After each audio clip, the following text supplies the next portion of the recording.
কাজী সালাউদ্দিনের বর্ণাঢ্য ক্যারিয়ার, তবে তার ফুটবল ক্যারিয়ারটা এখন অতীত। বাংলাদেশ ফুটবল ফেডারেশনের সভাপতি পদে বসে গেল 16 বছরে যেই অর্জনগুলোর বিসর্জন দিয়েছেন, তাতে ভবিষ্যতে কাজী সালাউদ্দিনের নামের পাশে দুর্নীতিবাজের মতো কলঙ্কিত কিছু বিশেষণ জুড়ে যাবে সেটা আর বলার অপেক্ষা রাখে না। ব্যক্তিগত ক্যারিয়ার যেভাবে আলোকিত করেছিলেন, ঠিক একইভাবে দেশের ফুটবল আলোতে ভরিয়ে দেবার প্রতিশ্রুতি দিয়েই বসেছিলেন বাংলাদেশ ফুটবল ফেডারেশনের মসনদে। এই 16 বছরে সালাউদ্দিনের ফুটবল বিকাশের সবচাইতে বড় বাধা ছিল অর্থ। সরকার থেকে, বেসরকারিভাবে কিংবা ফিফা থেকে পাওয়া অর্থ কখনোই যথেষ্ট ছিল না তার জন্য। তবুও তার মাঝে এই বাফুফে সভাপতির বিপক্ষে এসেছে বিভিন্ন সময় দুর্নীতি ও অর্থ পাচারের মতো অভিযোগও।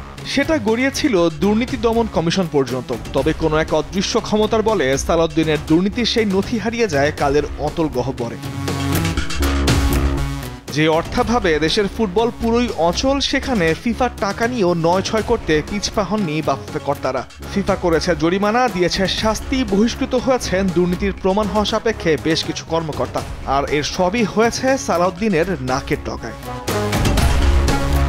বাংলাদেশ ফুটবল ফেডারেশন নির্বাচন কেন্দ্রিক বনে যাওয়ার পরে শুধু নির্বাচন এলেই তোড়জোড় বাড়ত ফুটবল পাড়ায়। 2013 সালে কাজী সালাউদ্দিন নেদারল্যান্ডসের লোডভিগ ডি ক্রুইফের কোচের দায়িত্ব দেওয়ার সময় বলেছিলেন বাংলাদেশ 2022 বিশ্বকাপ খেলবে।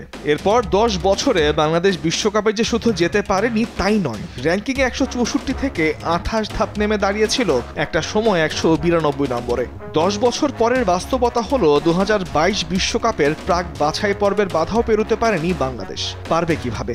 2008 সাল থেকে 15 বছরে জাতীয় দলের কোচের দায়িত্ব পালন করেছেন 15 জন কোচ। এই কোচদের বেতন ভাতা নিয়ে বেশ কয়েকবার ফিফার প্রশ্নের মুখোমুখি হয়েছে বাফুফে। আর পুরোটা সময় জুড়েই বাফুফের শাসন ছিল কাজী সালাউদ্দিনের হাতে।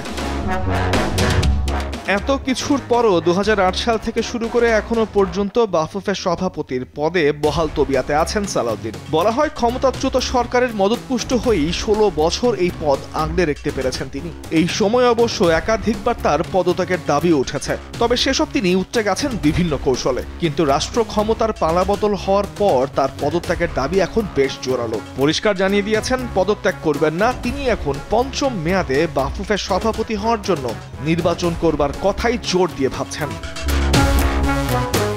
গেল প্রায় 1.5 যুগে বন্ধ হয়েছে তৃতীয় বিভাগ, দ্বিতীয় বিভাগ ফুটবল লীগ, বন্ধ হয়েছে জেলা ফুটবল লীগও। যেখানে জেলা ফুটবল অ্যাসোসিয়েশনের প্রতি বছর লীগ করার বাধ্যবাধকতা থাকে, বাফুফের একটা তহবিলও আছে এই লীগের জন্য।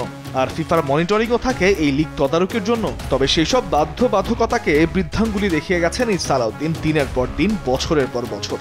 ফুটবল ফেডারেশনের নির্বাচন মানেই ঢাকায় বিলাসবহুল হোটেল ভাড়া করে জেলা পর্যায়ের কাউন্সিলরদের থাকা খাওয়ার ব্যবস্থা। ভোট কিনতে ঢালা হয় অঢেল টাকা। তবে মাঠের ফুটবলই যেন সবচেয়ে বেশি অনীহা ছিল সালাউদ্দিনের।